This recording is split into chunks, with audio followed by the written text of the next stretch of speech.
Monseigneur, Excellences, Mesdames et Messieurs, chers amis, mes premiers mots veulent aller vers vous, Monseigneur, pour vous dire combien j'aurais aimé participer à vos côtés et aux côtés de toutes les éminentes personnalités réunies cet après-midi à la cérémonie de remise de prix de la 2e édition du concours Au cœur des mots que l'Organisation internationale de la francophonie soutient depuis sa création. Mais sachez que je suis avec vous par la pensée parce que cette initiative de l'Association des femmes leaders mondiales de Monaco et sa présidente me touche à double titre. Tout d'abord en tant que secrétaire générale de la francophonie parce que la promotion des droits des femmes figure au rang des priorités de notre organisation. J'y suis d'autant plus sensible que c'est à de jeunes lycéennes et lycéens que vous avez demandé de mettre des femmes en lumière dans leurs mots, dans cette langue française qui est un puissant trait d'union entre tous les pays de l'espace francophone et bien au-delà,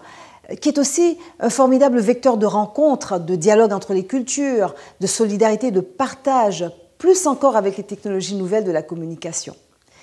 Cette initiative me touche aussi à titre plus personnel parce que je suis une femme et je dis toujours que la plus grande école que j'ai connue, c'est l'école des femmes. J'ai beaucoup appris des femmes comme ma grand-mère et ma mère qui ont élevé seules leurs enfants avec beaucoup de courage. Elles se sont affirmées malgré bien des épreuves et elles ont su me transmettre toutes les leçons retenues et toute la force qu'il leur a fallu déployer pour conquérir leur autonomie. Alors, c'est à vous que je veux m'adresser maintenant, chères lauréates et lauréats, mais aussi à vous toutes et à vous tous qui avez participé à ce concours sous le regard attentif et bienveillant de vos professeurs de français.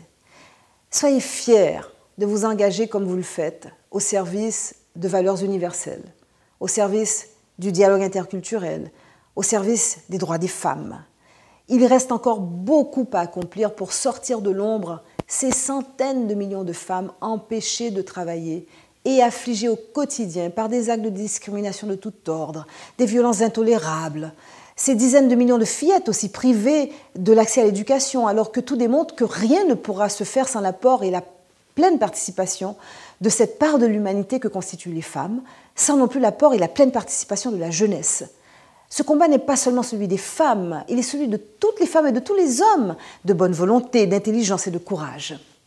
Et je suis convaincue que vous, de la nouvelle génération, avez l'énergie, la ferveur, la créativité et la volonté sincère d'avancer, de faire bouger les lignes, de réussir là où les générations qui vous ont précédé ont échoué. Alors gardez cette flamme intacte au fond de vous-même, gardez intacte votre volonté d'agir sur les mentalités et pourquoi pas de déplacer les montagnes pour donner au monde les contours de vos aspirations et de vos rêves.